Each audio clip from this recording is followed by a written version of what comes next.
Hey, it's David here.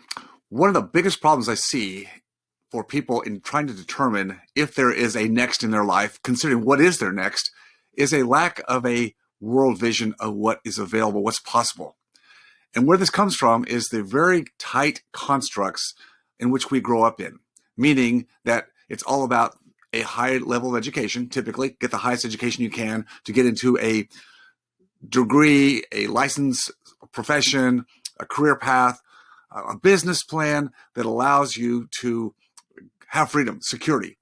And this came up on a thread today that was interesting to me. It was in a dental profession thread, but it could be anybody's thread. And they were talking about the lack of job security today. And I had to say, job security is really an oxymoron. Maybe that was the case 50 years ago when people typically did get into a career, a job, profession that they would stay with for 35, 40 years and no change. They'd get the gold watch at the end, right? And have their retirement and the pension plan was all there. See, that's an old model. Not here today anymore. Today, you've got to be able to be willing, to be open to what's next, to iterate, to adapt. You can't stay stuck.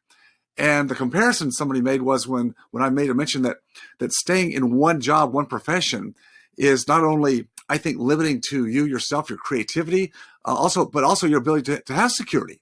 See, security, if it's all about what you do with that one degree, that one profession, that one skill set, that's very, very limiting. You're very vulnerable.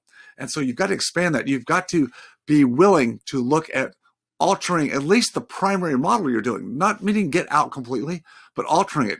If you're staying limited in focus and saying, this is what I learned how to do, this is what I've got to do, I wear the hat of whatever it is, butcher, baker, candlestick maker, and whatever the industry says that's what it looks like, don't follow that path. You can't today. You can't afford to do that today. There is no job security. Every day you have to get up and fight to show your relevance and your value to the marketplace. If you don't, there's no job security. I don't care if you're the owner of the business or if you're a solid employee, you've got to show up every day and say, hey, I'm relevant. How do you stay relevant? Always consider what's your next. Remember, always stay focused on your freedom, and I'll see you next time.